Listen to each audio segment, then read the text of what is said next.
Hey, welcome into the Wisconsin Live Desk. It's Haley Spittler with you today. Time check 12:30, and I will be with you until 2:30 here on the Wisconsin Live Desk. After that, I believe it's Ben and Kim are taking over as we bring you yet another extended edition of the Wisconsin Live Desk. So from 2:30 to 4, we will have you covered all things Brewers ahead of Game 4 of the NLCS, which is a very much win or they are done situation for the Brewers. So we're hoping they can get their first victory in the NLCS in LA later on tonight. But for starters, let's take a live look out in Milwaukee. You can see it's a little bit dreary out there, a little cloudy, a little gloomy, but it's also unseasonably warm. It is nearly 70 degrees outside. I stepped out of the station here about an hour to go to grab lunch, and I brought my jacket with me, but I really didn't need it, which is crazy because it's truly felt like fall for most of this week. But then today, the summer season really wanted to come back. Unfortunately, the summer season, though, it truly is coming to an end, which is really what we can tell and see right here.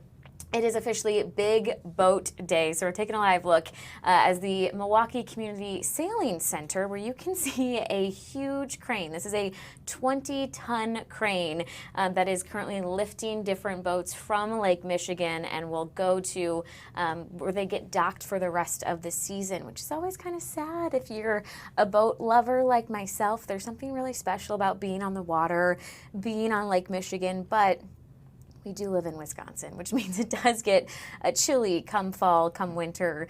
It is not a sailing year-round type of city. So we can see, I'm wondering if we'll be able to catch any of these boats be lifted out of the water.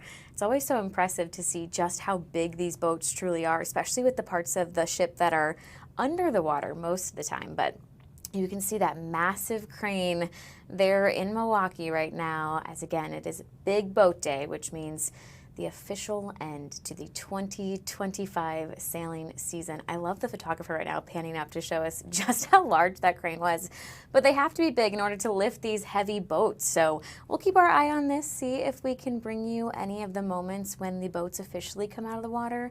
We can tell the crane's being lowered right now, which I wonder if that means it'll be anytime soon. Maybe we'll stick with this for just a second and see if we can get that moment when it comes out of the water. But we know that different volunteers and boat owners are just coming together right now as they place their boats on trailers and cradles for winter storage at the end of the season sailing kind of ritual here. So yeah, it's been a record-setting year for the center. That's exciting. They say the Sailing Center has more than 700 members who all took advantage of an amazing summer with record numbers participating in different enrichment programs, classes, and open sailing. Again, this would be at the Milwaukee Community Sailing Center. Very cool. All right, we'll keep our eye on this feed and see if we can get any of those moments when those boats get lifted out of the water, because I always find that pretty impressive. But here in Milwaukee, we got a lot going on this Friday afternoon. We are going to take you outside somewhere else in Milwaukee right now. It is the Family Fall Festival. This is being hosted by Greater Milwaukee Urban League, and I believe our photojournalist Jeff is joining us here on the Wisconsin Live Desk. Jeff, what's going on out there? Well, it was a big crowd here when they opened up at 11 o'clock. It's thinned out a little bit now, and what's going on, and they have a bunch of different vendors and partners here that provide different services to clients of the Urban League, and people who came out to the festival would go through the line and talk to the different vendors, and they would get a sticker on a piece of paper, and when they had their sheet full of stickers, they could come over to the other table and get a free laptop provided by some of the people who sponsor the program through the Urban League, so they could get a free laptop. They also had Walgreens was out here giving flu vaccines, and there's like job training information, job placement information, different services like that available for people. And it was a big crowd when we got here at 11 o'clock. There had to be at least a couple hundred people out here waiting in line. Oh, wow. Yeah, that is a lot of people. I know it started at 11. It does end in the next 20 or so minutes, so it makes sense that the crowd has fizzled out a little bit. I know there's also a water giveaway out there, but I got to ask you, Jeff, I'm hearing the tunes. Is it a good kind of dance party vibe out there? Yeah, it was a fairly festive atmosphere when everyone was here before it opened, waiting in line, and then once it opened, there's a food truck parked on the street, and people were just out, kind of enjoying the day. It's a beautiful day. It has a fall feel, and then there are the various services that the vendors here offered. I just saw a gentleman getting a flu shot at the Walgreens table, and people can come get their free laptop. And they ran out of laptops about a half an hour ago, but they did announce that if anybody didn't get a laptop, they can still put their name on a waiting list for when they get more donated to them through their sponsors. Yeah, oh, I love that. I mean, so many people need laptops, whether that be students or employees, so I love it they're giving those away. Jeff, were you able to talk to either organizers or attendees about why they came here today, or why it's so important to have this for the public? Yeah, we talked to the head of the Milwaukee Urban League, and she said that the laptop thing especially, she talked about the digital divide, that people in less advantaged economic areas, they might not have the ability to apply for certain jobs or have certain opportunities because you have to do that online, and if they don't have a computer or a phone to be able to do that, that makes it harder. So the laptop isn't just to have, here's a free laptop you can watch movies on or whatever. It's a laptop kind of geared towards getting you connected and available to apply for jobs or other services that are available. She said that they were really excited about the turnout. They had one other similar event either last year or the year before, and it was a slightly different thing, but this is their first fall kind of festival, and they were really happy with the turnout. Yeah, absolutely. Again, this is the Family Fall Festival. It is happening right now until 1 p.m. As a reminder, there are plenty of resources on hand, from health and wellness to driver's permit classes, education and computer basics. There's a job assistance on site, so lots of very helpful things, as well as a water giveaway. They have free flu shots, and again, they did run out of those refurbished laptops, but they said they can get you on a wait list if you stop by today. Jeff, thanks so much for joining us here on the Wisconsin Live Desk. Absolutely, my pleasure. Alrighty, you guys, I do want to also get us back outside to the boats, because look, we've caught one on the crane. We missed it coming out of the water, but we can catch it right now as they lower it back down onto the trailer there. I imagine if you're a boat owner, this has to be a little bit of a nerve-wracking moment. You hope everything goes smoothly as this very expensive piece of equipment obviously is lowered from the water into your trailer. You hope everything goes smoothly, which it looks like it is. But again, it is Big Boat Day, which means it's officially ending the 2025 sailing season here in Milwaukee. Look at just how many people it takes to get these boats out of the water. You want to take your time. You want to make sure it's a slow process, a smooth process. That crane you're looking at is a 20-ton crane, and I'm pretty sure it's just been kind of lifting boats all day. This started at 9:30. This goes to 2:30. There's lots of volunteers joining the boat owners to help, lend that helping hand and get these boats out of the water. Very cool. I'm glad we could at least kind of see a boat at the tail end of the process. We missed it getting lifted out of the water, but we at least got to see it lowered here from that crane. Very cool. Well, that's here in Milwaukee. There is a lot going on nationally as well. Right before we came on the Wisconsin Live Desk, we watched President Trump greet President Volodymyr Zelensky, that is the president of Ukraine. It comes the day after Trump spoke with President Putin of Russia on the phone, where it was decided that Putin and Trump will meet in Hungary to discuss a potential end to the Ukraine war. We didn't get a date of when that would be, but we know that is in the nearby future. Again, today, Zelensky back in D.C. meeting with Trump. It looks like they're now hosting some sort of a round table. So let's see if we can listen in to what the president is saying here. Blood with the two presidents, and I'm not speaking out of turn when I say it. It's a very difficult situation. We just settled the war, and after thousands of years, I guess, people say anywhere from 500 to 3,000 years, and I was in rooms, as you saw, because you were with me. A lot of you were with me last week with leaders that didn't like each other, but they were able to get along. These two leaders do not like each other, and we want to make it comfortable for everybody. So one way or the other, we'll be involved in threes, but it may be separated. President Trump. President Trump. Was he what? Where are you from? From Ukraine. We actually had a Okay, good. conversation with me. Good, yeah. What if Mr. President Putin doesn't agree to peace in Hungary? What do you do then? Do you have? Well, let's see what happens. I mean, what if? I think he will. I think that President Putin wants to end the war, or I wouldn't be talking this way. I think he wants to end the war. I spoke to him yesterday for 2.5 hours. We went through a lot of details. He wants to get it ended. I think that President Zelensky wants to get it ended. Now we have to get it done. President Trump.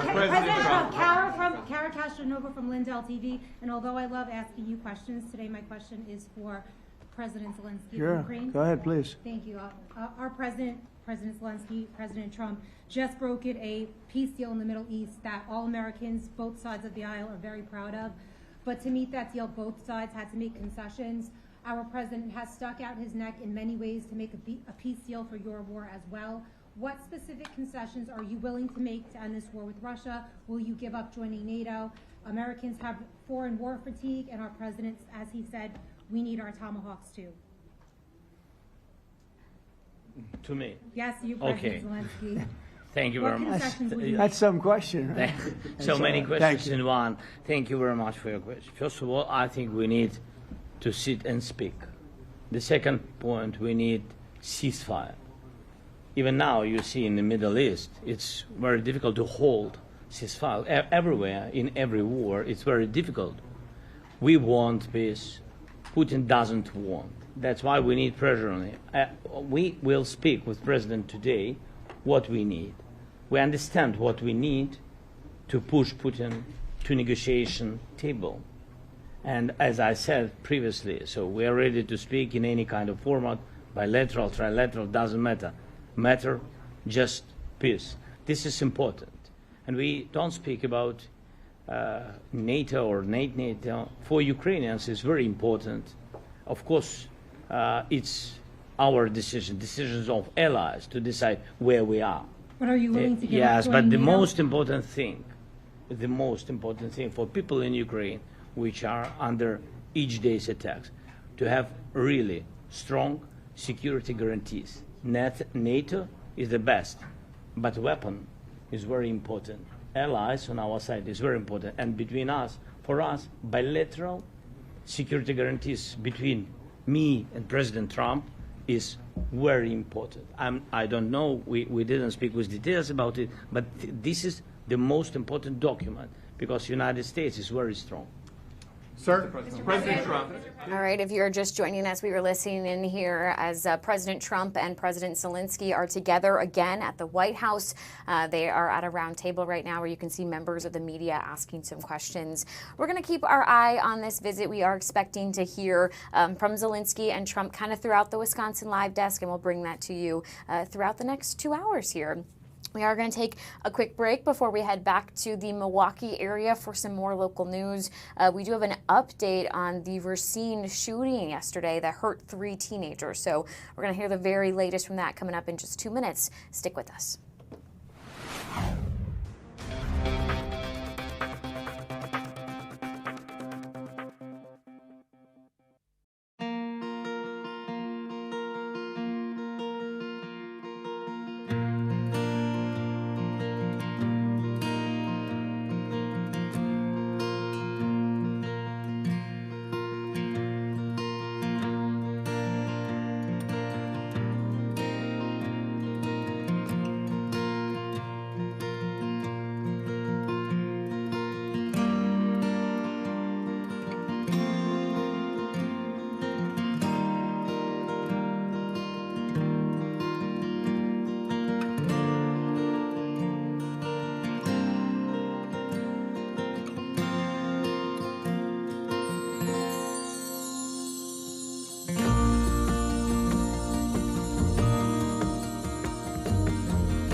This is the Wisconsin Live Desk. Welcome back into the Wisconsin Live Desk this Friday afternoon. Time check for you. It is now 12:46, and we are being joined by our very own Brett Lemoyne, who is following up on a shooting that happened last night in Racine outside the Tyler Domer Community Center. This left 3 teenagers hurt. And Brett, what's the very latest on this situation? Yeah, Haley, we're hearing for the first time from parents and from a coach who was here last night. They describe a very chaotic scene. First of all, I want to back up and just let you know exactly what happened, what Racine police say happened. The call came in at around 6 o'clock last night here to the Tyler Domer Community Center that's at 12th and Washington in Racine. The call was for multiple people shot. We do know now that there was a 14-year-old boy with a wound to his thigh. He was treated and released from the hospital. A 16-year-old boy with a wound to his foot. He was taken to a hospital. We're not sure on his condition today. And then another 16-year-old boy with multiple wounds. He was flown to Children's Wisconsin in Milwaukee. Now, police are only saying that this shooting happened during an altercation. But again, we're hearing from parents and from coaches about what it was like here. We spoke with one coach, Brandon Parker. He is with the Panther football team that utilizes the football field. If we swing around to the other side here, you can see it's right next to Park High School in Racine. So they were here just a few feet away from where this shooting allegedly took place. And Coach Parker told us that as soon as he heard those gunshots, he grabbed as many kids as he could and led them into the woods that's just right here behind me. He said in total there were about 70 students and children that were with him at the time that ran into the woods, all under the age of 15. He said, as you can imagine, panic had set in, adrenaline hit, and he was trying to do anything that he could to keep those kids safe. He says that he could hear kids screaming.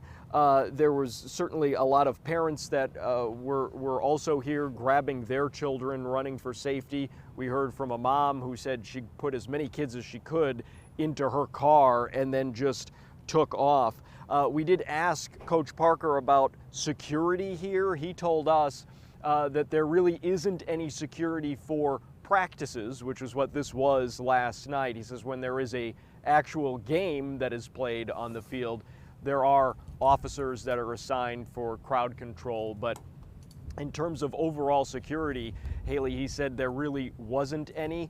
We're also talking to some students from Park School here that said, they're very concerned about this. They were not alerted by their school or anything. They were obviously in close proximity, but it was after school hours. So we're trying to get some information as to what the latest is. We are not aware of any arrests that have been made in this case. The last note that we have from Racine Police is that they were still searching for a suspect or multiple individuals, and if anyone had any information, you're asked to call Racine PD or Crime Stoppers. Yeah, Brett, you got to imagine this is a worse nightmare type of situation for those parents and students and that coach. You're just at a practice for football or potentially cheer, it sounds like, and all of a sudden you hear shots being fired. I know you were able to talk to some people there last night. Did they provide any more details about the altercation that this kind of stemmed from? Yeah, all the people that we spoke with say they were unaware of any of the individuals that were over at the community center when this took place. They said they could hear noises. They obviously heard the gunshots, but they just don't don't know who those individuals are. Now, the coach said in terms of the victims, I should say, he was, I guess, somewhat close to some of the individuals, at least their parents, that were hurt last night, but he did not have any information in terms of updates on their conditions or what that altercation may have been, the other people that were involved, any potential witnesses. But again, it's something that Racine Police are continuing to look at. But yeah, I mean, this football field here, Haley, it's not that big. There's not a whole lot of places to go to run and hide except for the woods. So you can just imagine what that must have been like. 70 kids is what the coach told us, all under the age of 15, huddled, worried for their lives, really. Yeah. You have to applaud the adults in this situation, you know, just rushing into action to do what they could to keep these kids safe. I know you mentioned the coach taking students into the woods, that one parent putting as many kids as she could into her car. You know, you never want to be in a situation like that, but they certainly did act fast. You were talking about the victims there. I know we have a 14-year-old boy shot and two 16-year-olds. As far as a 16-year-old who needed to be flown to Children's Hospital, any word on their condition? We have not received an update. We have reached out to Racine PD for an update on the conditions of each of the three individuals that were hurt last night. We have not yet heard back, but you can imagine that if, especially for this teenager that was hit multiple times and had to be flown to Children's, that was certainly the more significant and severe of the injuries. Thankfully, as we noted, that the others one was already released from the hospital, the 14-year-old that was shot in the thigh, which is obviously a good sign for him, and the other 16-year-old boy with the wound to the foot taken to the hospital, but again, we don't know what his condition is at this hour. Yeah, we know there's a lot of information that you are trying to get for us. We appreciate those efforts. Before I let you go, you spoke to that coach. Did he have any sort of a message about gun violence in our community? Well, I mean, I would say in general, right, the coach and also some young people who attend the school here, they say they're genuinely scared. They're concerned. And in terms of the coach, he said that they really are going to be reevaluating if they're even going to be able to practice next week or the remainder of this particular weekend here before the games to use this field, because they want to be sensitive to the fact that there may be people that are hesitant to come back to this area. So that's all under evaluation. He also mentioned that he'd like to see maybe a little bit more security here.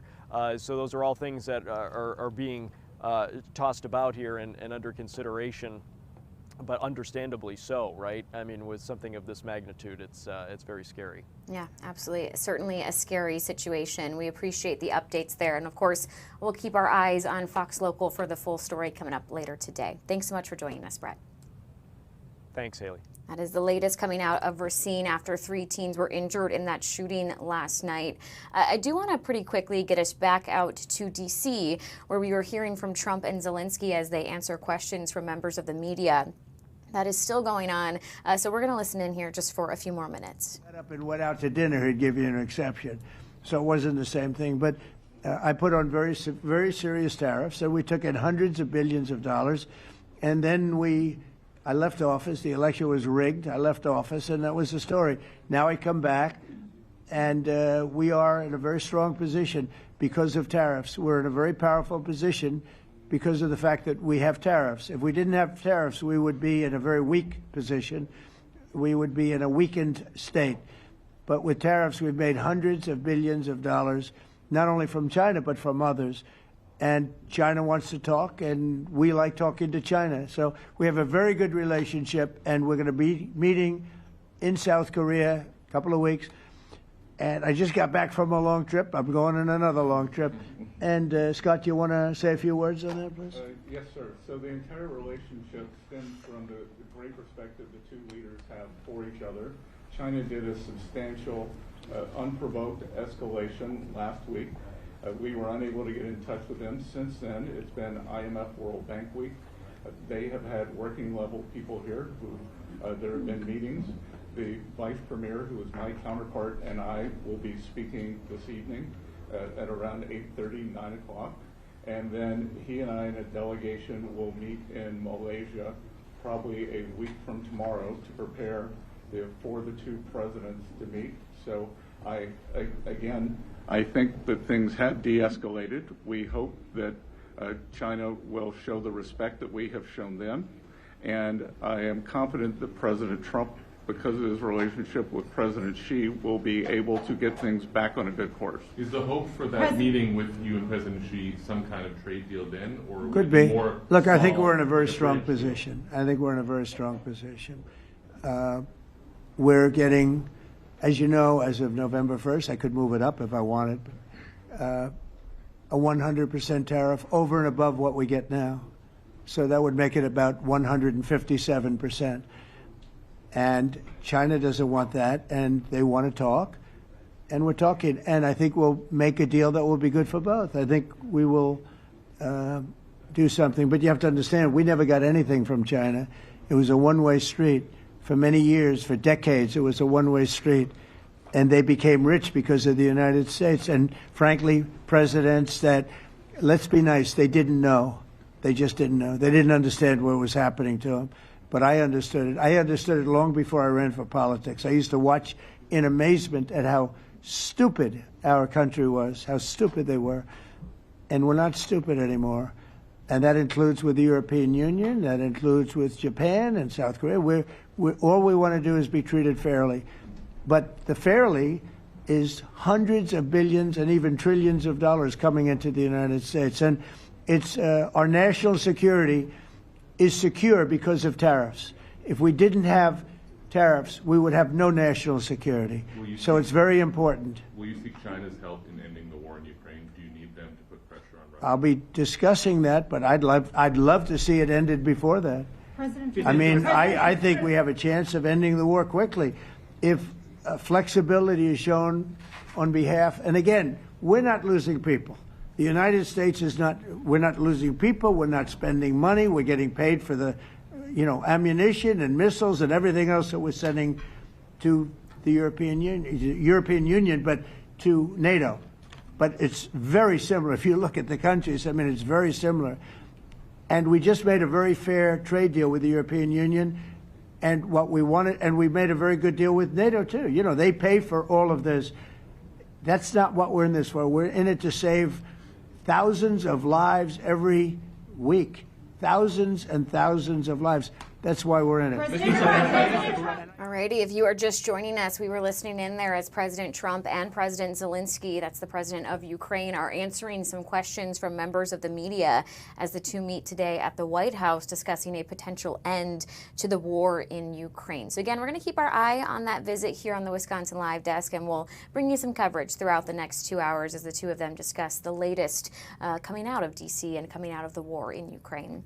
For now, we're going to take a quick break here on the Wisconsin Live Desk, and then we'll be back in just 2 minutes.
This is the Wisconsin Live Desk.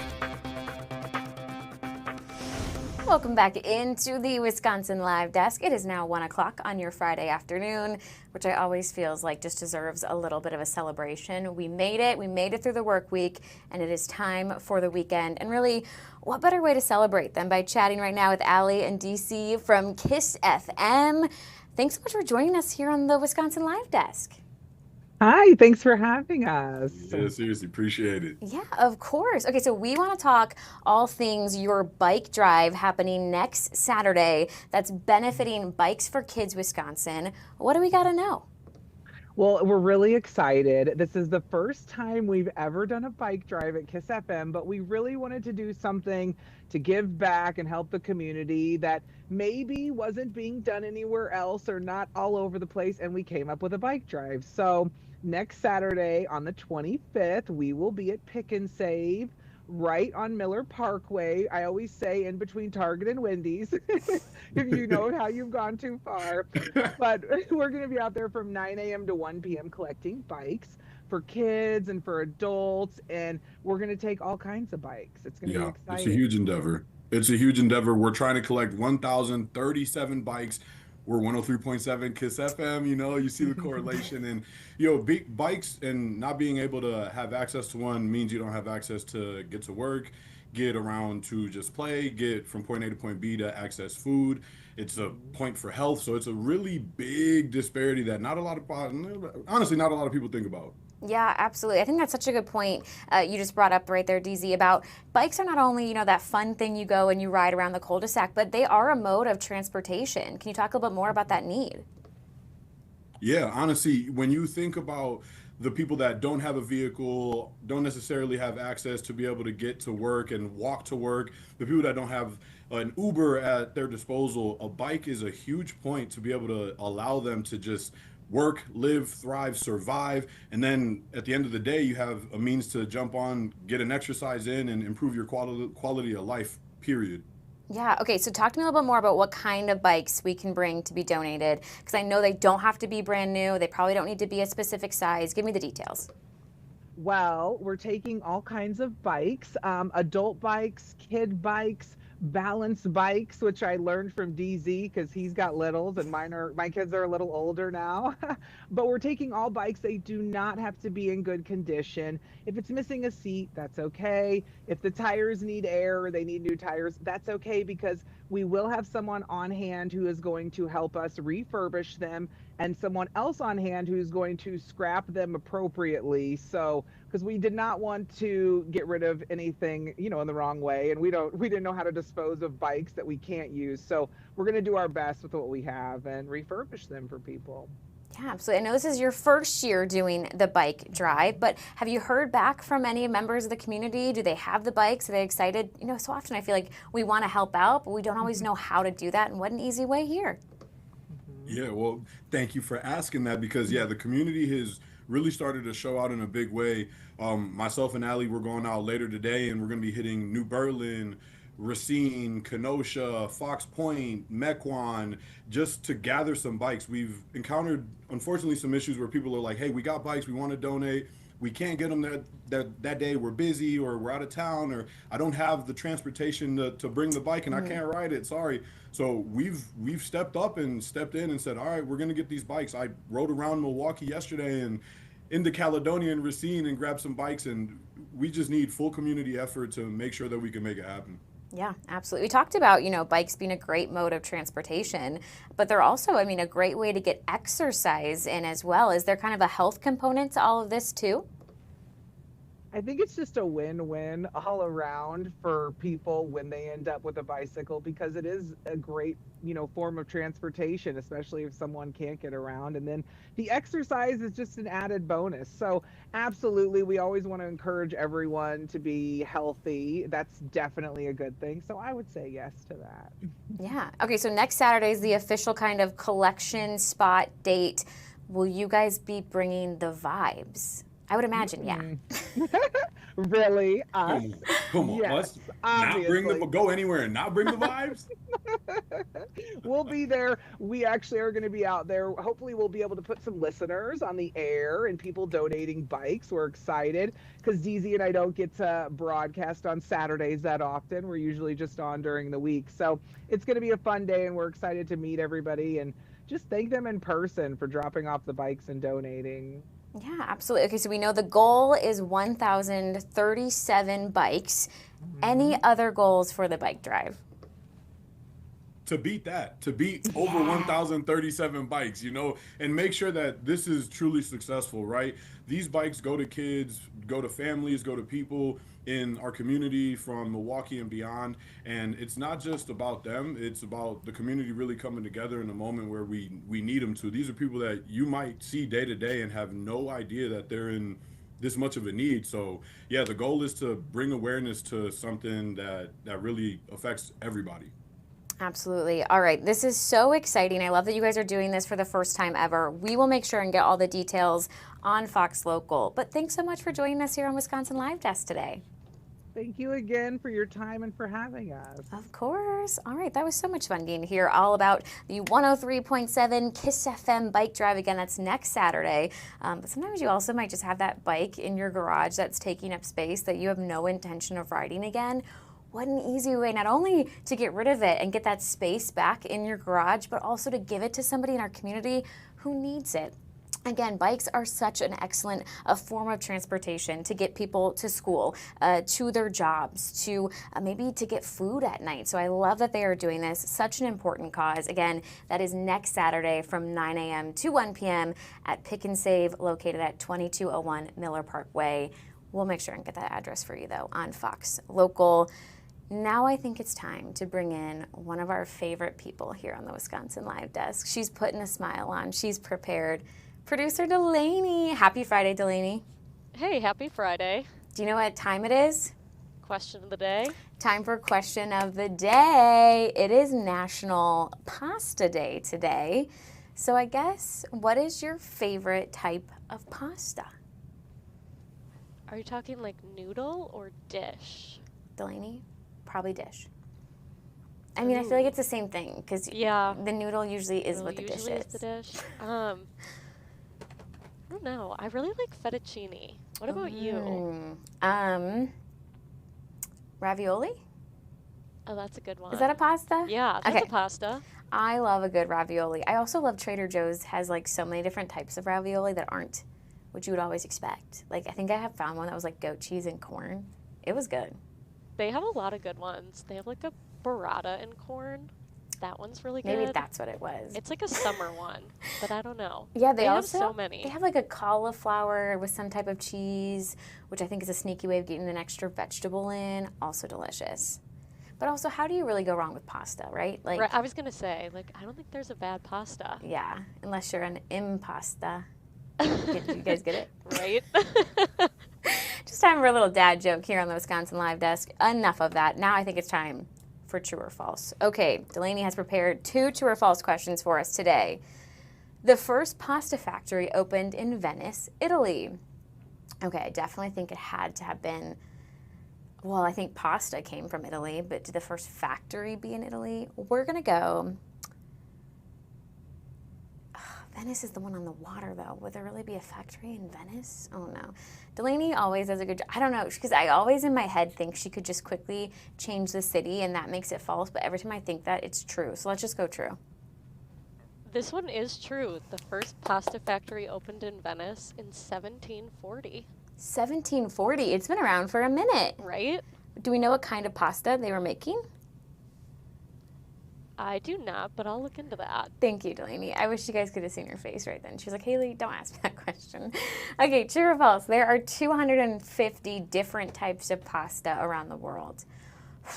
Okay, so that sounds like a lot, but also like, I feel like you could do mac and cheese made with shells, mac and cheese made with this noodle, mac and cheese made with that noodle, so that'd be like 3. Let's go true again. Let's go double true. This one is false. There's actually 350. Oh, there's more? Yeah, there's more. Yeah. See, I believe that. I do believe there's a lot of different types. I feel like there's 12 different types of ravioli I could just say right now. So this makes sense to me. Yeah, there's so many types of pasta. Yeah, there really are. There really are. All right, well, I went 1 for 2, Delaney. That's not too bad. No, that's pretty good. And I never claimed to be a pasta expert, so. That's true. That's true. That's true. Should we talk Brewers while we're here? Yeah. Okay, so Delaney first, because you are the Brewers fan in this friendship. I'm a Cubs fan, so my team's already out. What are your thoughts for tonight? It's kind of nerve-wracking. It's definitely nerve-wracking. I'm hoping they make a comeback. I think they can do it, but I'm not sure. You've also, I should let our viewers know, you never claimed to be the biggest Brewers fan. You like to go socially. Yeah, not the biggest Brewers But fan, I appreciate that you still have hope. You know, we can't give up yet. I think they can do it, but I don't know. Oh, should I give you a true or false question? Yeah, let's do it. Has any team ever come back from being down 3 to winning their Central Series to go to the World Series or their championship series? I want to say this one's true. This is true. It only happened once with the Red Sox. I want to say in 2004. So it could be done. But you do have to now win the next 4 straight. You cannot lose another game or you are done. I know. Which I'm thinking maybe they could win 1, but I don't know. Right now you're just saying I don't want the Brewers to get swept. Like if they win 1, you'll be happy. Yeah. Okay. This is a good goal. I like this. Of course, Delaney's also like, Haley, take me off the screen because she needs to continue working on our next special edition of the Wisconsin Live Desk from 2:30 to 4, where we're bringing you everything you need to know about the Brewers and the NLCS, which includes live reports from these 2 legends, Brandon Cruz and Ted Perry. They've been in LA the last couple of days. Unfortunately, they didn't get to report on the win that they wanted yesterday, but hopefully that's what they can report on today. I do want to just throw up the details of the game. So tonight it is set for 7:38 p.m. Again, this is in LA. You will notice the next 3 games all have the little asterisks next to them because, again, if the Dodgers win tonight, the series is done. The Brewers are out. The Dodgers will go to the World Series. If the Brewers continue to win, that is when these games will continue on. But as soon as the Dodgers win one, the rest of these don't happen.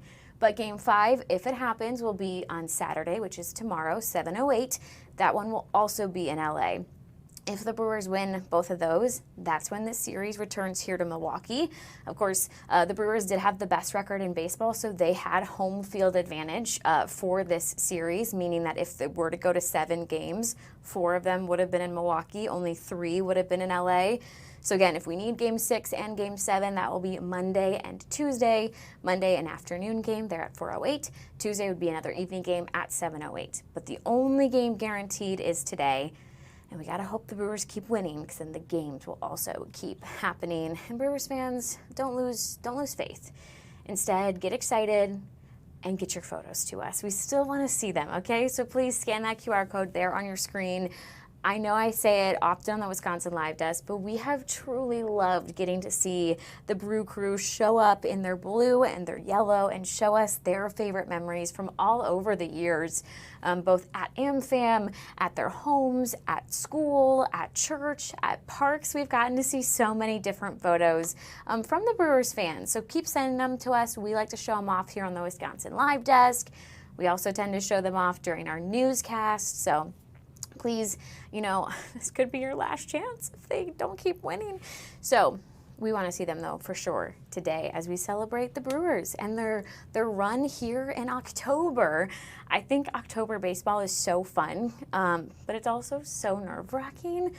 Obviously, my team is out, so my nerves have kind of gone away, but I know how nervous it can be when you are in the situation the Brewers are in, where you truly have to win or it could all be done. But I also think don't lose sight of what an amazing season the Brewers had, especially really after the All-Star break, where they were truly unstoppable. So no matter what, a lot to celebrate, but we hope we're going to continue to celebrate some NLCS games. All right, that's going to do it for your Brewers updates. We're going to take a quick break here on the Wisconsin Live Desk. Delaney and I will look at the feeds, see what we can bring you. Here's a long tease, but coming up in 15 minutes, we get to introduce you to kind of the newest member of the FOX6 team. We we've got a Wisconsin Live Desk debut. So you're not going to want to miss that. But again, we'll take a quick break and then we'll be back in 2 minutes.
This is the Wisconsin Live Desk.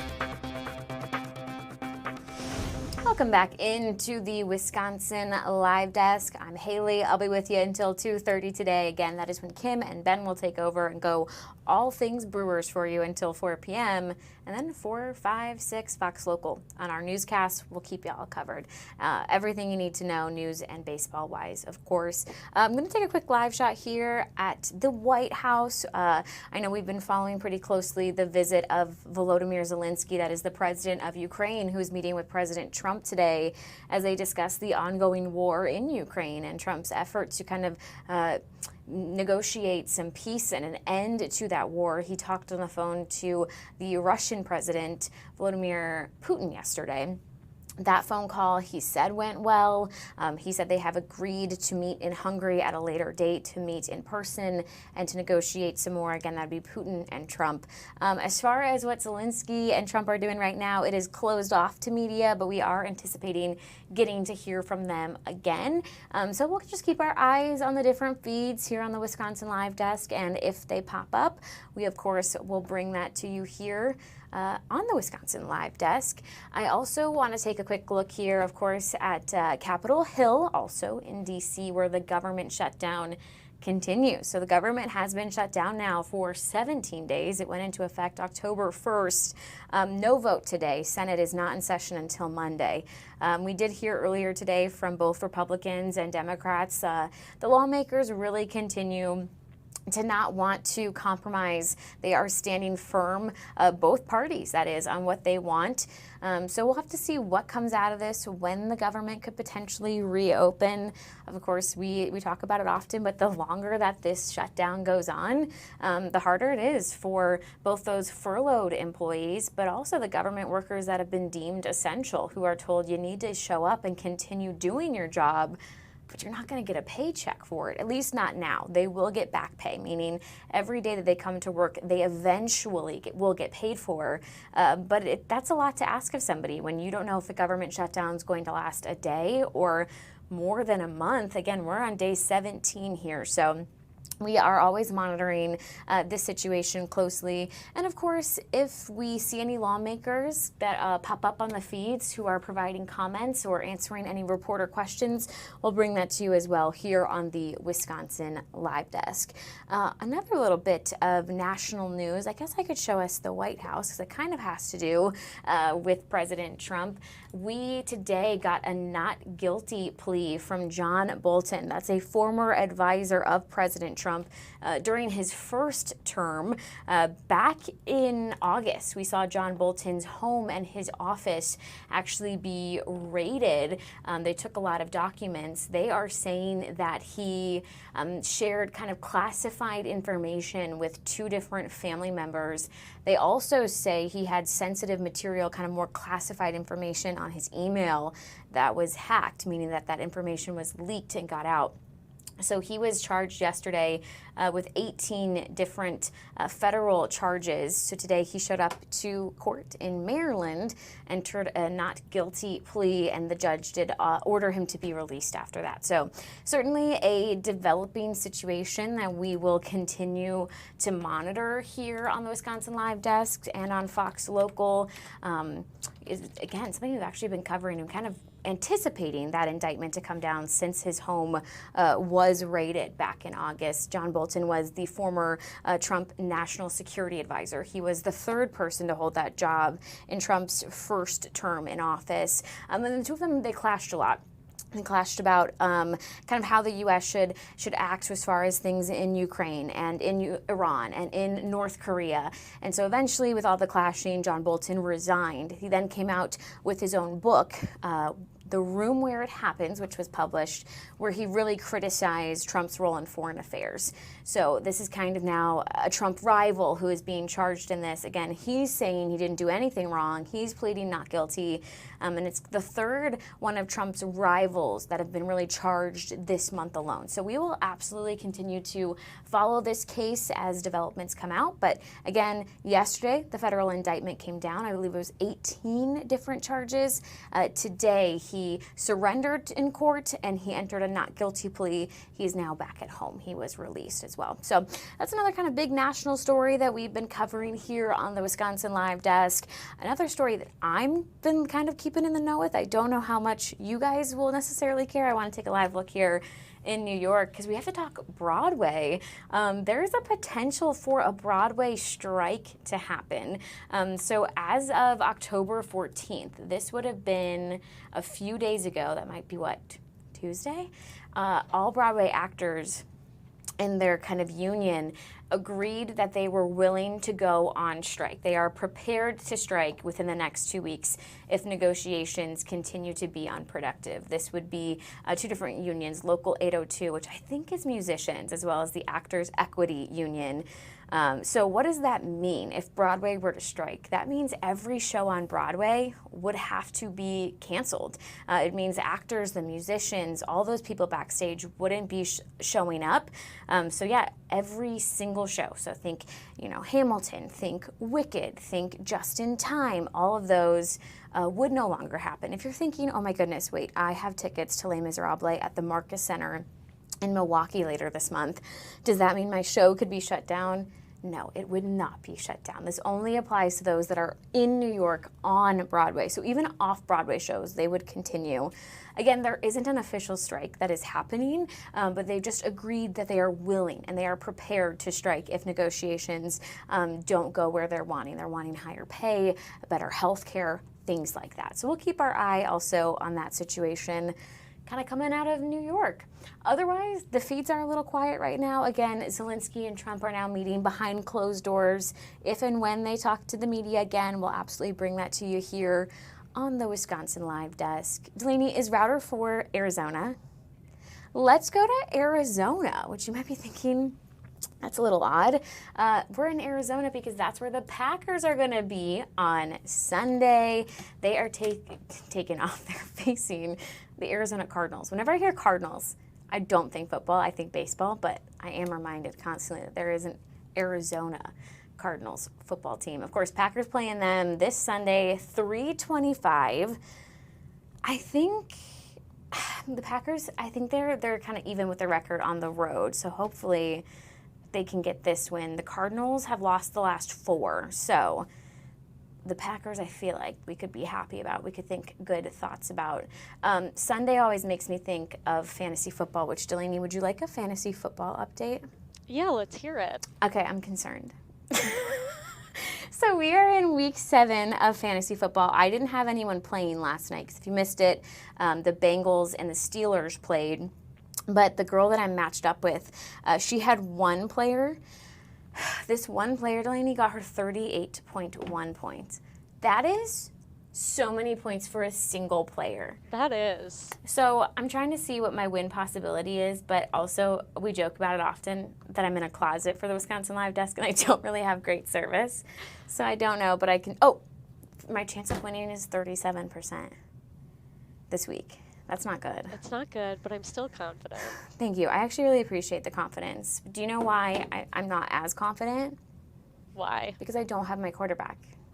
Yeah, you don't have Joe Burrow. I don't have Joe Burrow because he is out for 3 months with turf toe? With his turf toe injury, which we're really just saying all this because I wanted to get ready for what happened last night, which was Joe Burrow returned to the sidelines. He had his boot on his foot because he's still hurt, but let's show the tag board because this made me really happy to see him back on the field. Yesterday, you see the Bengals tweeted it out. 9, here to support the squad with a cute little white heart. Delaney, I always say that Joe Burrow reminds me of one of our favorite fictional characters, Conrad Fisher from The Summer I Turned Pretty. He does kind of look like Conrad in this picture. Yeah, people are saying he's got his sad boy bangs because he can't play right now. Yeah, he looks sad. They have the same hairstyle right now. Yes. I also just think you guys should watch the show if you know who Joe Burrow is, or if you've watched the show, look up a couple Joe Burrow interviews. They talk and act the same. I still have to look at the interviews to see it, but I believe it. I'll find a TikTok that does it for us, like the comparison, and I'll send it to you. Oh, perfect. I got you, girl. All right, I think we should take another quick break here on the Wisconsin Live Desk because then we get to meet Andrew, our newest reporter. Let's do it. Do you want to send us off to break? We'll be back in 2 minutes. Thanks, Delaney.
This is the Wisconsin Live Desk. Hey guys, welcome back into the Wisconsin Live Desk this Friday afternoon, where not only is it 1:30, but we also just hit 71 degrees. It's gone up 2 degrees since we started here an hour ago. I'll be with you guys for the next hour. Of course, at 2:30, Kim and Ben taking over, going all things Brew Crew. We'll have the latest both from here in Milwaukee as well as in LA, as the Brewers really hope that they stay alive and they get that first win in the NLCS. But it is Friday, and I think it's time that we meet a new friendly face here on the Wisconsin Live Desk. I want to go ahead and bring in our brand new reporter, Andrew Amuzu. Hey, Andrew. How's it going? I mean, you just mentioned the weather. I mean, this is perfect, especially with it being mid-October. I'm glad to be back here on Wild, but also in this beautiful weather to chat. Yeah. And it's very comfortable out here, so. Absolutely. We love seeing a little bit of that fall foliage behind you. Of course, Andrew is one of our newest reporters here at Fox 6. So, Andrew, where are you coming to us from? Yeah, so I was born and raised in the Chicagoland area. That's how I usually start off things. But previously, I was up in Green Bay. And so definitely started my career up there, enjoying myself and really getting used to not only the industry, but more about life here in Wisconsin. Now, I went to Marquette University. I'm a Marquette grad, go Golden Eagles, in 2023. So the past couple of years have really been pretty much making the most of Wisconsin, as it is pretty much my first home away from home. So I'm really glad to be back in the Milwaukee area, a place full of so many memories so far since the year 2019.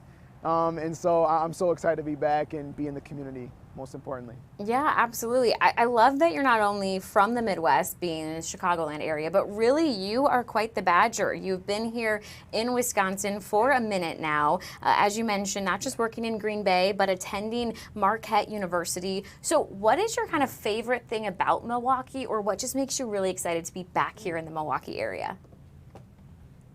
Okay, I could probably give you an answer for both of those. So my favorite thing about Milwaukee is honestly, and at first this kind of triggered me, because a lot of times people are like, Milwaukee is like a smaller version of Chicago. So I'm like, what? But I do like that you have the downtown area. The downtown is beautiful, but also during that Bucks championship run back in 2021, I really got to see the city ignite. And ever since then, I just feel like Milwaukee has grown so much. I mean, a lot of people are moving into the area, but just growing so much, the city, and being able to take advantage of all the cool attractions and resources. That's probably my favorite part of the city, from the lake to the downtown, just how the city is coming together and growing so much.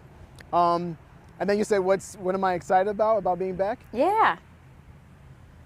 Yeah, so I'd probably say, of course, being able to share those local stories, because as a student, right, when you're in a new place, you're constantly exploring new attractions, different communities. But of course, I'm just a student. It's from my point of view. But now I can go in those same communities and share really cool stories. And honestly, some of the same stories that I go back to my family in the Chicagoland area and be like, this is why Milwaukee is so cool. And I get to share that just constantly on a daily basis. So I'm really excited about that. Yeah, absolutely. You know, I'm also from the Chicagoland area, and I completely agree with you that I think Chicago has missed out on the hidden gem that is Milwaukee, and there is nothing better than when my friends or my family come visit and I get to show off Milwaukee to them and they go, oh wait, this is great, and I do love it. But Andrew, you mentioned there the Bucks. So while you're with us, because you are also from Chicago, where does your sports loyalties lie? Walk me through that. Oh man, we're gonna get into that right now? Oh man, just when I introduce myself. Okay, so I will be honest. Grew up a Chicago Bulls fan. Basketball is my favorite sport. So I grew up a huge Chicago Bulls fan. But also, I'll say this, because I know the Bulls and the Bucks are in the same division. They're rivals, as you could say. But I really didn't have anything against the Bucks growing up, because the Bucks weren't really, they weren't really in contention for much of my childhood. So it was just really cool to be able to see them battle it out. I actually went to my first Milwaukee Bucks game in 2012 when the Miami Heat with like LeBron James, Dwayne Wade, Chris Bosh, when they came into town. But I know at that point it was still the Bradley Center. Tickets cost like $2 on Groupon. I got like a really cool discount with my mom. We were sitting at the ceiling. But still, yeah, my sports loyalty lies with the Chicago Bulls, but I really love this Milwaukee Bucks team. I feel like that's sort of my second team, and that might even be wrong to say as my Chicago sports fandom here. But Giannis, he's just a player that you just can't hate. There's nothing you can say wrong against him. And so I feel like everyone's a fan of Giannis, and inevitably you're a fan of the Milwaukee Bucks. Yeah, no, absolutely. I think there's nothing to hate about Giannis. And I'm willing to be a Bucks fan. You know, I'm not going to change my allegiance to the Cubs. I know you're White Sox, but I'm prepared to be a Bucks fan. Yeah, the White Sox. But I did ask you, we're desk mates, so I've gotten to know Andrew pretty well here. I asked you about football because you're from Chicago, so I thought Bears, but you worked in Green Bay. So what were kind of your thoughts after getting to experience Lambeau and Packers fans, and where do you go now for NFL? Haley, I feel like so many people have asked me that question throughout the years, especially since 2023. So I always say this is always my blanket statement. I have now realized that no matter what kind of team you root for, the Bears, Vikings, Lions, the Seahawks, whoever, you go to Lambeau Field and you just can't forget about the history, just how beautiful that place is, the community, how unique it is. So regardless of whatever team that you root for, mine happens to be Chicago Bears, that is just a place where history is there. And so that was really a rewarding experience, being able to be in Green Bay, be immersed in the community.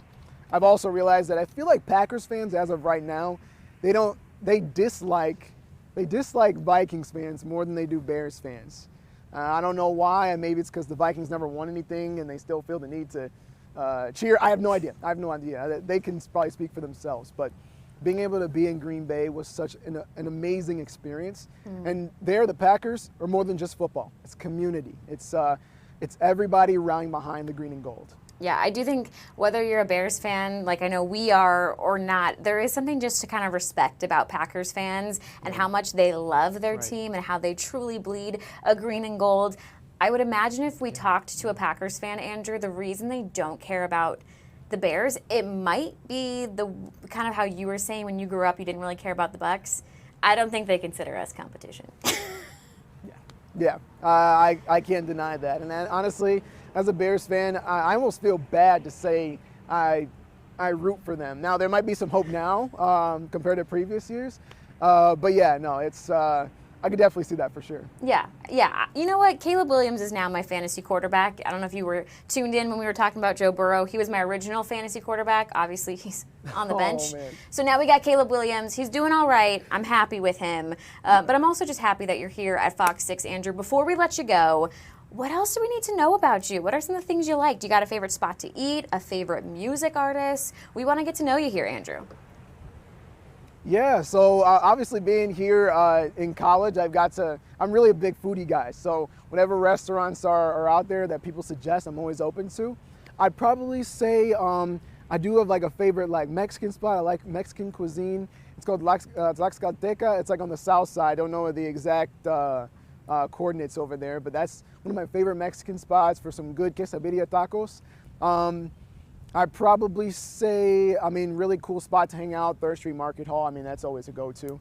But I'd probably say maybe a fun fact about myself, speaking of food and cuisine and different backgrounds. My last name is Amuzu, and I'll probably have to continue to pronounce it, but that's my dad's last name, and so he comes from a West African country called Togo.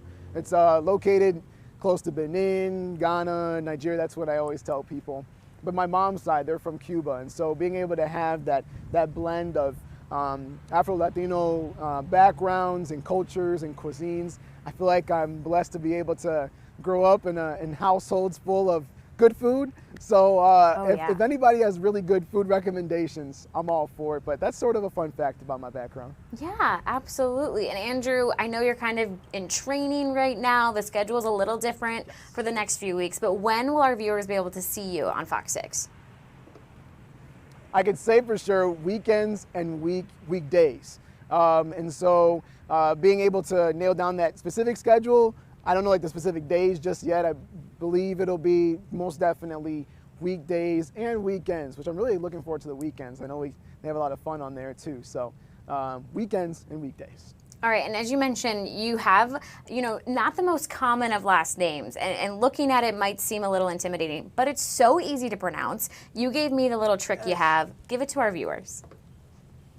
Yes, growing up, my mom always told me to tell people this. So my last name is pronounced Amuzu. Very simple, but another way to remember it, it's like a moo cow at the zoo. Yes. Amuzu, like a moo cow at the zoo. So that's sort of a funny riddle that I always like to tell people. Yeah, my last name's Amuzu, like a moo cow at the zoo. Yeah, you said that to me. No, I mean, you're saying it perfectly.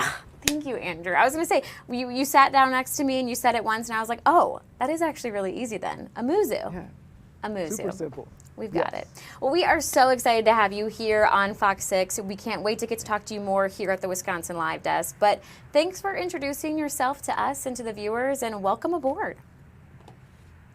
Thank you, thank you. See you guys around. Of course. Andrew's actually working on his first story today, so make sure and keep your eyes peeled to Fox Local for his report coming up later today. But how fun was that to get to meet Andrew? And I feel like really he's already a local. He obviously has 4 years of experience living in the Milwaukee area, going to Marquette. He honestly probably knows more about the city than I do, so it sounds like I'm going to go to him for new foodie recommendation. Delaney, did that not sound delicious, everything he was talking about? It did. He gave some good recommendations. Yes, and also I was like, the way he was pronouncing everything so accurately, where I go to a Mexican restaurant and I'm like, quesadilla? Like, right? he was on it. But he made me hungry. Oh, for sure. So I know, I'm ready to eat something now. Suddenly I'm like, I might have to get some Mexican for dinner tonight, this Friday evening. I know, I'm between Mexican, but still pasta. Oh, it is National Pasta Day. So many options. Right? Thankfully, we've got a little bit of time to decide. Plenty of time to decide Of time to yeah. decide. All right, well, we still also have plenty of time to hang with you guys here on the Wisconsin Live Desk. Of course, I'm here until 2:30 as we do kind of more of the news happening here in Wisconsin and around the country. But at 2:30, Ben and Kim will be joining you, and they'll be with you till 4 as we get you ready for Game 4 of the NLCS. And then we'll have our newscast for you coming up on Fox Local as well later today. We're going to take another break here on the Wisconsin Live Desk. We're going to continue to monitor the feeds, see where we can go next. You never know. That's why you want to stay tuned to the Wisconsin Live Desk. We'll figure it out in the commercial break. We'll be right back.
This is the Wisconsin Live Desk.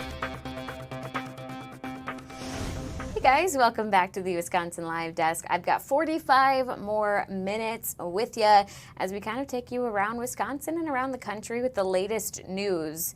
You can see behind me the feeds. They're a little bit quiet right now. We don't have a ton of different things to go to, so I thought I would take you back quickly to the White House. Of course, we are just looking here at one of the entrances. I believe this is the West Wing entrance. But inside the White House right now, Zelensky and Trump are meeting. Of course, that is both the president of the U.S. as well as of Ukraine, as they really work to find a solution and a way to end the war in Ukraine.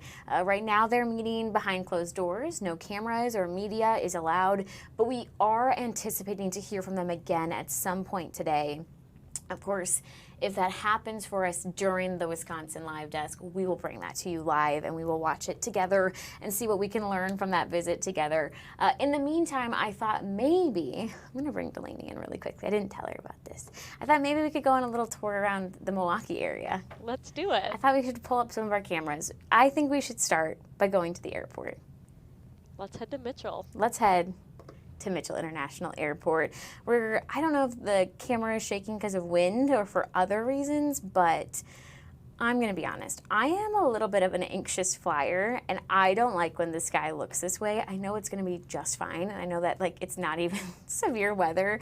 It's not even raining, so it certainly wouldn't lead to any delays because of weather today, but I just prefer a blue, sunshiny day when I'm flying. Delaney, what are your thoughts? I agree. On Wednesday when I flew home from Colorado, yeah, my flight kept getting delayed because of mountain fog, and it was so scary. You couldn't even see outside of the window. No. It's I just need it to be sunny. I need it to be sunny. Also, are you a window or an aisle girly? I like the window. Yes. Okay. Oh, Delaney, look at what we caught. We caught a plane. We caught a plane taking off. Delaney, I am the exact same way. I prefer a window seat. My friends think it's crazy. They like the aisle because they don't like feeling like they're stuck. If they want to go to the bathroom, they like the easy access. But I like to be able, when I feel turbulence, to look out the window, see the wing, see the ground. Again, am I gonna, me seeing that does nothing. I'm not flying the plane, but in my head, it makes me feel more calm. No, I like to be able to see outside. I like the aisle space. Yeah. But I like to be able to just look out the window and not have to look over everybody. Also, if I want to sleep on a plane, I find it easier with the little window cubby to put my head. Yeah, you can lean up against the wall. Yes. In the aisle, you don't have anywhere to do that. Trying to sleep like this, it doesn't work. Right? Also, just a side note, everybody, Keith, one of our floor directors, just walked by, and all he could see was me doing this. That was great. Keith's probably what are they talking about on the Wisconsin Live Desk today? We're talking about flying. You just got back from Colorado. I'm actually going to be flying next week to Florida. Oh, she's coughing right as I went to talk to her. What are you headed to Florida for? Okay, so I'm going to Disney, which I don't know if we've talked a ton about on the Wisconsin Live Desk. I'm a little bit of a Disney adult. I go a few times each year, but I go to run because there's Run Disney. So 4 different weekends of the year they have races. I tend to do 2 of them. I do the race weekend in February and the race weekend that's either in October or November. So I'm going to go and do a half marathon, which I've run 2 other half marathons, Delaney, but I'm going to be honest. I have only done 1 training run for this race. I think that's okay because you've run them before.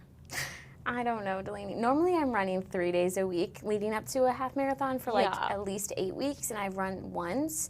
But I also picked up my life and moved, and then I had to get unmoved, and I had to start a new job. It just didn't happen this time. It didn't happen, and that's okay. Thank you. You're there to have fun.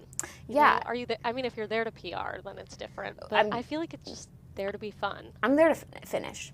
I just want to cross the finish line. It's a good goal. Right? Yeah. Thank you. I'm going to be dressing up. So Disney races, you dress up. I'm going to dress up as Lizzie McGuire. I love that. Have you ever seen the Lizzie McGuire movie? I have. Okay, so I'm going to be going in the purple costume from What Dreams Are Made Of. How fun. And then my friend who's running with me is going as Isabella. So we've got the purple jacket and the green jacket. That's so cute. Yeah. I'm not going to brag. We'll show it on Wisconsin Live Desk after, I'm sure I'll have a photo. But my mom made the jackets, and they look identical. They're gonna I'm look good. excited to see them. Yeah. All right, should we continue our tour around Milwaukee? Let's do it. Should we go to AmFam?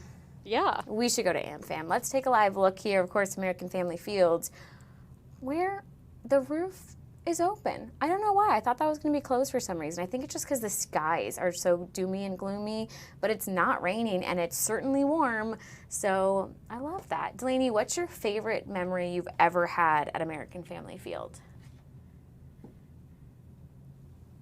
She's thinking, don't worry, guys. I don't know. I feel like I had a lot of fun field trips there growing up. Like we'd go to see Brewers games during the school day, and that was always really fun. That is really fun. My favorite memory at AmFam, I have come here a lot growing up. I mean, we always say it. It's so like accessible if you live in the Chicago suburbs to come and see the Cubs play the Brewers. But when I was really young, I didn't necessarily care about the Cubs over the Brewers. I cared about the slide. And, you know, Bernie only goes down that slide during, like, runs being scored. Is it home runs? She's looking at me. Now I'm trying to think about it. So I'm not sure. Either way, I remember that when the Brewers would score at this game, Bernie would go down the slide. And I was loving it. So I'd be like, the slide, the slide. And my dad was like, that means that the Cubs didn't get the run. But I didn't care. So that's probably my favorite memory. It's always exciting to watch them go down. Yeah. Yeah. Absolutely. I was Also, always jealous. Like, that was what I wanted to be doing. okay, so I always thought that looked so fun, but then a few years ago, I don't know if it was an ESPN reporter or who it was, but a sports reporter went down the slide and like fractured his wrist because when he landed, he hit the wall so hard. Oh my gosh. So then I realized, like, I guess there is quite the speed attached to it, and you're not in the comfort of a mascot uniform. Yeah. Like, that's a lot of padding. I know. Ben Handelman went down it not too long ago. We'll have to ask him about it. We'll have to. That's so cool. I didn't know Ben had done that. Yeah. Oh, I love that. Another favorite memory that I have at AmFam, my youngest brother is 18 years younger than me, which is, you know, that's a lot. So when I was 19, he would have been like 1, but we took him to his first professional baseball game, which was a Brewers-Cubs game here at AmFam. How fun. So he saw Good memory. Yeah, he saw his first, you know, professional baseball game, not at Wrigley, but here in Milwaukee. Ooh, that's a fun fact. Also, another fun fact coming up to AmFam next summer, Banana Ball. Did you see this? I did see that. The party animals are coming. I think that'll be so fun. Did you enter the lottery for tickets? No, I should have, though. I'm going to send you a link. I'm going to Slack you a link. I've already entered. You need to enter. People always complain that Banana Ball is really expensive. And I want to explain something because I used to live in South Carolina, which is very close to Savannah, like 2-3 hours. So I drove one time for a game. It's actually incredibly affordable. Like they have a very consistent price. It doesn't matter where you're sitting in the arena. It's $35 in Savannah. I think it's like $40 in Milwaukee with all the fees. What happens is people buy them and they resell them because there's such a demand. And that's like the really crazy prices you're seeing. So enter the lottery now. You have until October 31st. I know there's a link on Fox Local. And then you can actually afford it if you get selected in the lottery process. Good to know. I'll definitely have to enter the lottery. And I love the party animals. People, I think, only think of like the Savannah Bananas. The party animals are a hoot. That's going to be a really good game. I think it will be too. Okay, should we continue now our Milwaukee tour? Let's do it. Next up, any guesses where we're going to go? She's looking at what I have. Are we going to the city? We're going to go to, I think, the Estabrook camera. There it is. But you can see the skyscrapers in the background. Delaney, don't you just get kind of like doom and gloom vibes from all these different cameras right now? I know, it looks really gloomy out. I know, we need the sunshine to come out. We do. But eventually we can get there. All right, let's round out our tour with one more stop. We have our modern camera, which is just some more clouds. But I always love being able to kind of look at different things. I don't think I pulled up City Center. Should we look at City Center? Let's check it out. Why not, you guys? Oh wait, this is actually my favorite one. I actually love the City Center camera because I love just the two buildings there. Which also, you know what I just realized? We can see to this side, Fiserv Forum. I learned how to say that today. And I also can see some of the river, which I went on a boat cruise in that river. We were talking about it, I think yesterday on Wisconsin Live Desk this past weekend, and we cruised right by there. How fun. Yeah, but I guess the boat cruise season is probably over now because Yeah, probably wrapping up. they were taking the boats out of the water today. All right, so it's doomy and gloomy here in Milwaukee. So should we quickly take a Wisconsin Live Desk field trip to the West Coast, Delaney? Let's do it. Let's go to Santa Monica. Why? Because our weather experts left up this camera for us. Look at the beach and the blue skies and the blue water. Delaney, have you ever been to Cali? I have. What's your favorite area of California? I've only been to San Francisco. Oh, very nice. Yeah. Can you please sing us the opening of Full House? Whatever happened to... No, I'm just kidding. We're not going to sing on the Wisconsin Live Desk. We don't have the rights to that, you guys. I have been all over California. I've also been to San Fran. My sister lived in LA for several years. I think I've been to San Diego. I think my favorite area... First of all, Santa Monica is nice. They've got a great pier there. But I really like Newport Beach. It's a little fancy. I've heard really nice things about that. Yeah. One Christmas, we rented a beach house, and me and all of my siblings, we just went to California with my parents, and there's 6 of us kids, so it was a full beach house. But it was kind of interesting to have like a sandy Christmas instead of a white Christmas. Right? What a fun way to spend Christmas as somebody who normally spends it in the snow. Right. Although I will say, Delaney, because first of all, we're catching a plane in the Santa Monica camera as well. Oh, Carrie is not enjoying our tour of the cameras, Delaney. He's coming back. I guess, what was I going to say? We caught another camera there, but now I lost my train of thought. Carrie distracted me as we took a tour all over California. Okay, we're going to take another break here on the Wisconsin Live Desk. We're going to keep our eyes peeled to the feeds, and we're going to see what we can find, and then we'll keep bringing them to you. Again, at the White House right now, Zelensky and President Trump are talking about the latest on the ongoing war in Ukraine, but it's behind closed doors right now. No cameras allowed. So if and when anything pops up from that, we, of course, will bring that to you here on the Wisconsin Live Desk. Otherwise, Delaney and I are going to keep looking on the feeds. We're going to see what we can find. And of course, we'll bring you the latest news right here. Stay with us.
This is the Wisconsin Live Desk. Welcome back to the Wisconsin Live Desk. It's Haley and Delaney. Honestly, I just made Delaney talk so much that it's really the Haley and Delaney show right now. Hi, Delaney. Hey. Thanks for keeping us company as the feeds are just a little quiet this afternoon. They're a little quiet, but I'm hoping some stuff will pop soon. I feel like with that attitude, Delaney, it's sure to happen. We just went on a little tour of Milwaukee, which we did stop, of course, at Mitchell International Airport. I will say just moments ago, we saw yet another plane take off. So if you're looking at the sky right now, if you have any travel plans and you need to head to the airport or hit the road and the sky is making you feel like it's ominous, it's really not. It's 70 degrees. It is not raining. The sun isn't shining and the sky isn't blue. But it's a good day if you're heading out to the airport. We've seen several planes take off, so certainly no cancellations or delays as far as we know weather-wise at Mitchell International Airport. I do want to let you know of some things that we are monitoring. Again, we know that President Trump and Zelensky are currently, that's the president of Ukraine, are currently inside the White House. We are told that they will be talking to members of the media soon. They have this kind of stakeout camera set up, which the feeds are telling us this is where they'll eventually be talking. We're not sure if it's going to happen during the Wisconsin Live Desk, but we have this camera up. We are monitoring it, and we will absolutely bring that to you if and when it happens here in the next half an hour.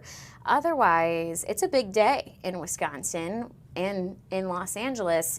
Game 4 of the NLCS, which I'm going to show you, AmFam, but keep in mind, this game's actually in Los Angeles. We wish we had like a Los Angeles camera for you, but we really don't have a good one for where the Dodgers play. But that's okay, because we will have plenty of shots and footage from Dodger Stadium coming up here in just a little bit, because we've got our crew in LA. We've got Brandon Cruz and Ted Perry. They've been there since Wednesday, keeping us all in the know for the NLCS. Unfortunately, so far it's been reporting on Brewers' losses, but today it's Game 4, and it's really a win or you are done playing baseball until 2026 situation for the Brewers, which sometimes you just need that little bit of motivation. So hopefully we can get a win tonight, because if we don't, there will be no Game 5 tomorrow. So Ted and Brandon and Kim and Ben, I'm sure we've got some reporters here in Milwaukee that will get you all ready for the game. Coming up here at 2:30 is when we head to all Brewers coverage. But taking a quick look here at the schedule, Game 4 is tonight at 7:38 p.m. I know these times sometimes feel a little random. Yesterday, I think it was 5:08. So if you're wondering what it was tonight, 7:38. And then Game 5, 6, 7, they all have those asterisks because we're not sure if they're going to happen. So they will happen if the Brewers keep winning. But as soon as the Brewers lose one more time, no more games will happen because the Dodgers will have clinched going to the World Series. If you are a baseball fan, not the best news. I don't think we know still who is pitching for the Brewers. But we do know the Dodgers, it's Ohtani, who is an all-star pitcher. He is certainly one of the best in the game. The Dodgers just have some really good arms on their team. I know the first couple games, it wasn't even necessarily that the Brewers lost. It's just that the Dodgers won. They have a really good pitching staff, and we've seen that time and time again. But you never know what could happen. You just really need a couple good swings of the bat and some really good defense on your end and good pitching on your end, and we can win and get hopefully just not swept. I know that's what Delaney was saying that she's really hoping for in this series is no one wants to get swept in the NLCS. But you also made it to the NLCS, top 2 teams in the National League. So don't lose sight of that. But of course, we will have all of that coverage for you out of LA and here in Milwaukee coming up at 2:30. I do really want to quickly go back to this one shot in DC because you can see we now have a car that has arrived here in the West Wing. Again, we're watching live feeds, so we're kind of getting a behind the scenes access. So this photographer is currently zooming in and refocusing his camera as we watch it live out of DC. But we can see this vehicle has both the American flag and the Ukrainian flag on its display. So we potentially could see Zelensky and Trump maybe exit and maybe go to that other camera that we were watching where we're told that they're going to eventually speak to members of the media. So again, once that starts here on the Wisconsin Live Desk, we are going to bring it to you live. Delaney, going back to the Dodgers game tonight. Ohtani is pitching. I know you're not the biggest baseball fan. What are your thoughts, though? You think they're going to win? And can you give us, for fun, a score prediction? She's like, I would really like to not do that, Haley. I know. I feel like it'll be close. Okay. I don't know. Maybe like another 2-1. But you're thinking who's I'm hoping the Brewers are going to win. Yeah. And I don't know if they do lose. I hope it's not a blowout. Yeah, I feel that. I mean, you just want to go out holding your head high if you're going to have to go out. But they made it this far. That is a big accomplishment. Absolutely. Top 2 teams in they beat the Cubs. Yeah. But they also have lost. It's holding up an L flag, so I'm just saying. Yeah. Maybe they shouldn't have done that. I will say what's so hard about Ohtani is, one, he's the pitcher for the Dodgers today. He is such a good pitcher. Like, he's so good at what he does that you almost don't want to like him. He is one of the nicest people. Like, interviews with him, like, he's just so fun and so kind that it's like, I guess if you have to lose to anyone, I would be happy losing to Ohtani, but we're rooting for the win. We're rooting for the win, but I think you have a good point. Yeah. So again, silver linings. True. But we don't need them yet. Not yet. It's too early for silver linings. Too early. There's still some hope. There's still some hope. It's not too early for another commercial break. I think it's time. Will you do my favorite thing? We'll be back after this quick break. Love it, Delaney.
This is the Wisconsin Live Desk.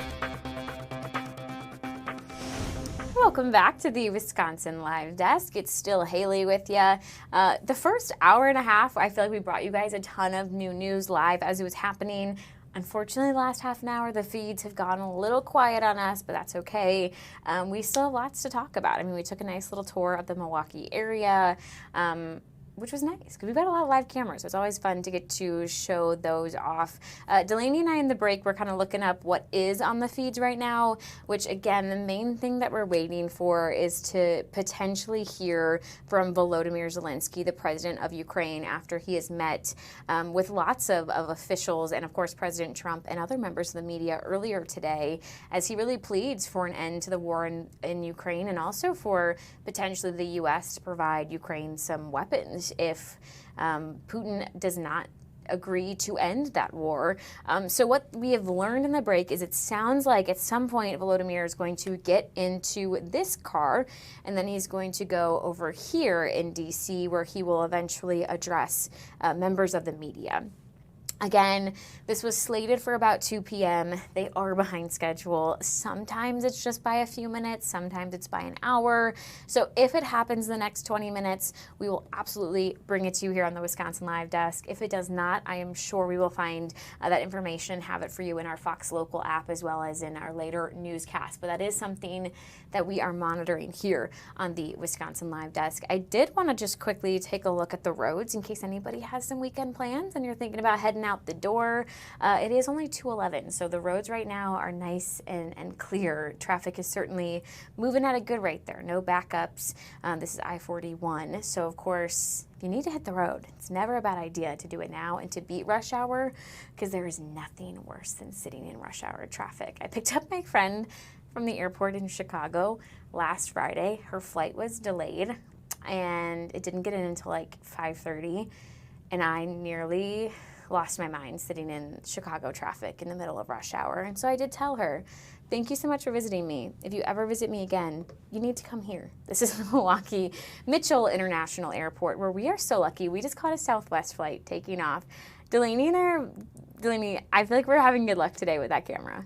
I know, we're catching a lot of planes taking off. It's exciting. It is so exciting. I also think it helps me with my flight anxiety to just watch flights take off and be like, yeah, they're all fine. Like, I don't know why I get in my head. Right? You know?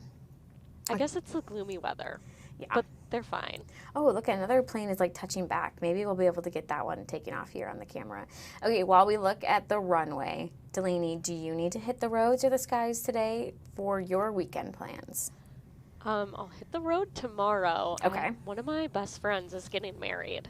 That's so right. She's having a wedding at a barn. So that should be a lot of fun. Yeah, good weather tomorrow. It's going to be still unseasonably warm. Yeah, That'll will be nice. Do you know what you're wearing already?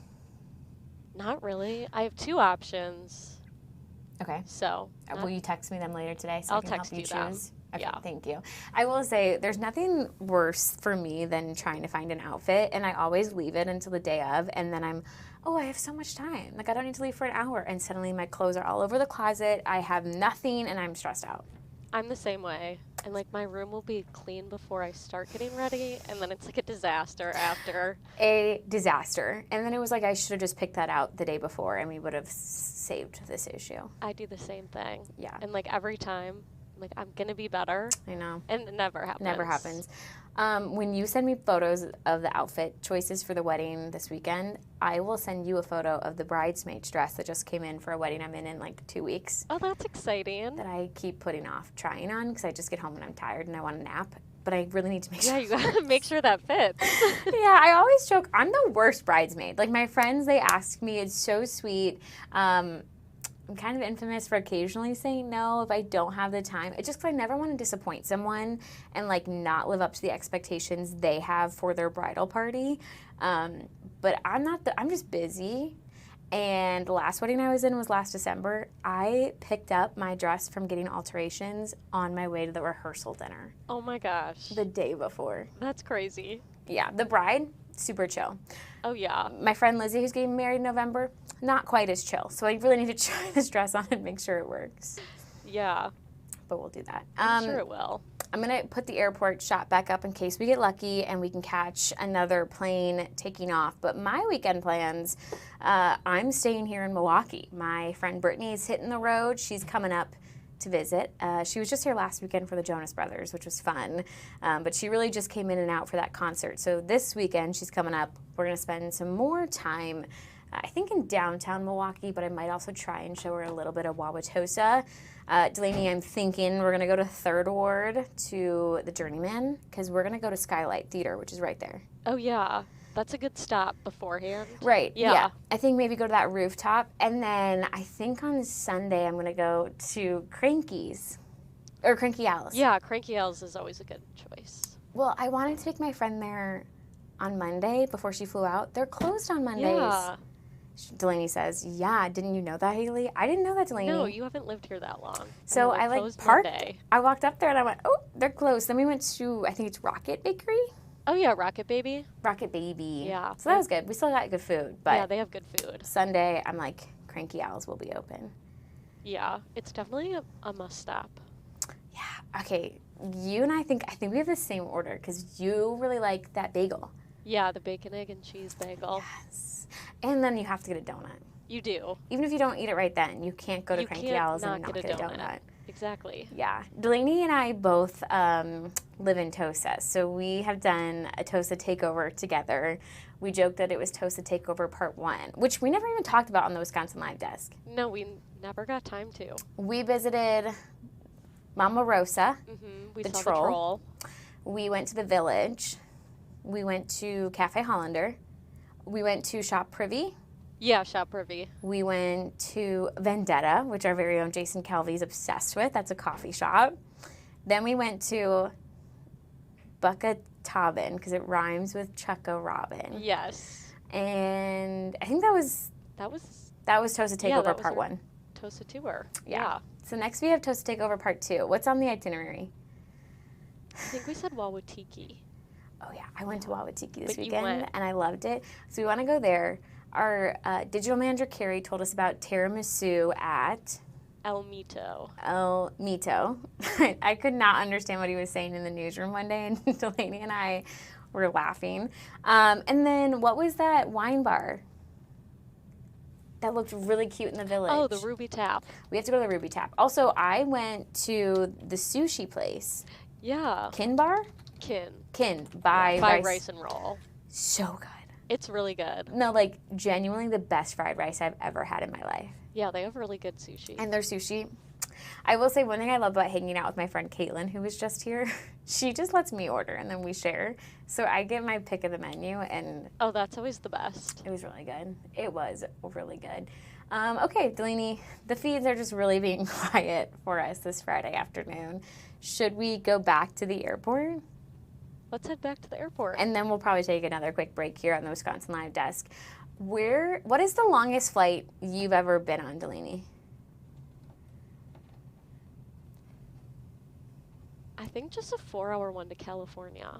Ooh. Nothing too crazy. Okay. My longest flight would have been, I flew to South Korea and then I flew home from Tokyo. Those are both around 12 hours.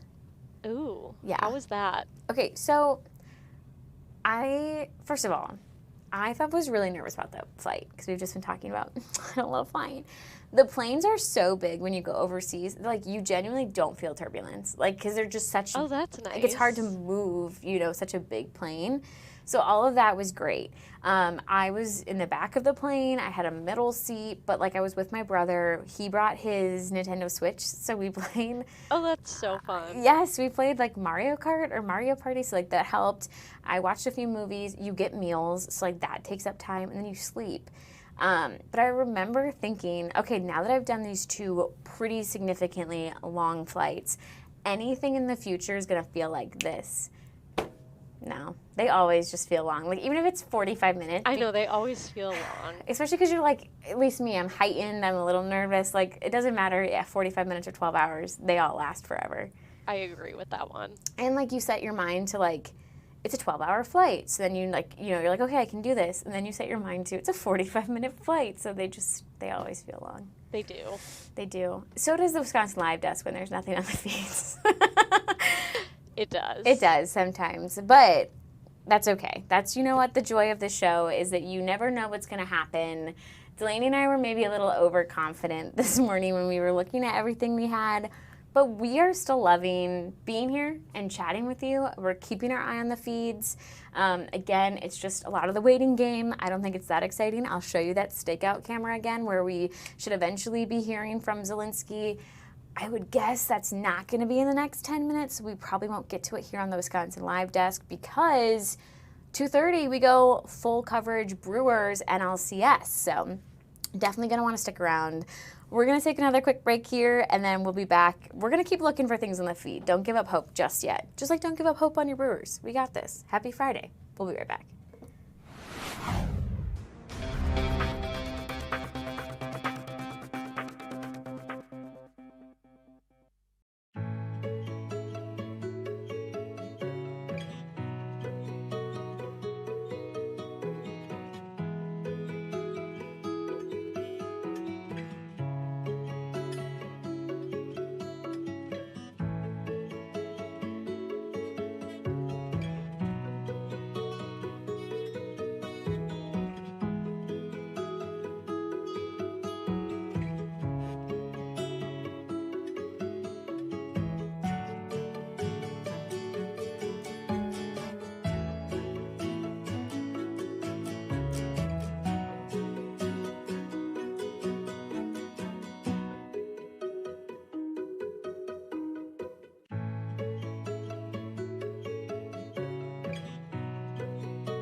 This is the Wisconsin Live Desk.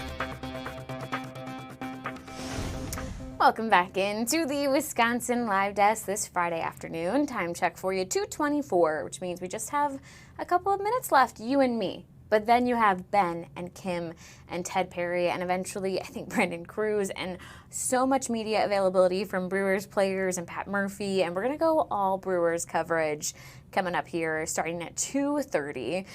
I was just checking to see if we had potentially learned who's going to be the starting pitcher for the Brewers because we knew it was going to be Ohtani for the Dodgers. And according to the Major League Baseball's website, they have Ohtani starting and they have Quintana starting. So I think Quintana is going to be the starter for the Brewers. The rest of the lineup is not out, so I think that's right, but don't hold me to it if it's wrong. But I was trying to get you guys some inside scoop and some breaking news here on the Wisconsin Live Desk. Of course, we've been showing this live look of AmFam, but as a reminder, the game is in LA tonight. It is at the Dodgers, and it is very much a win or you are done situation, which I know is when like maybe you already are having like knots in your stomach if you're a really big Brewers fan. There's just something so intimidating about knowing that if you don't win, you're done. But keep in mind, I mean, we saw the Red Sox come back from this, I think it was 2004. They had lost the first 3 games of, I don't know if it was probably the ALCS, if it's the Red Sox. And they came back and they won the next 4 and they made it to the World Series. So don't give up hope just yet. It's never over until it's over, and it's not over just yet. As a reminder though, if you are going to any of the watch parties or you just have photos lying around from your time being a member of the Brew Crew, being a Brewers fan, send us those photos. I'm sure we'll show some of them coming up here in the next hour and a half, but we also love to show them during our newscasts and here on the Wisconsin Live Desk. So just scan that QR code, send them our way, because we like showing them off. I said it yesterday, but I would love to know what happened in that bottom photo because everyone's so excited. Was it a home run? Was it an amazing defensive play?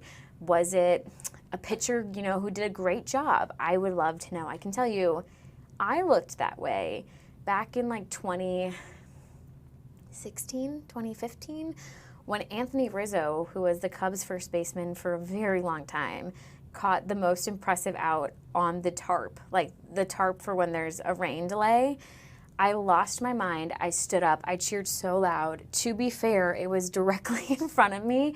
We were right on the first base line, and I always remembered it for the longest time because I cracked my phone screen. I was holding my phone, and I stood up, and I was cheersing, and it cracked. But I told myself at least, every time I looked at it for the next several months until I got it fixed, I just thought of Anthony Rizzo and that incredible play, which was so exciting to see. Hey, we are just going to quickly, while I have you, go over the schedule for the NLCS, those remaining games. Game 4 tonight, 7:38 p.m. Of course, it's in LA, where our very own Ted Perry and Braden Cruz are. If the Brewers win, there's going to be Game 5. That would be Saturday at 7:08, still in LA. If the Brewers win that one, there's going to be Game 6. That would be Monday, 4:08, back here in Milwaukee.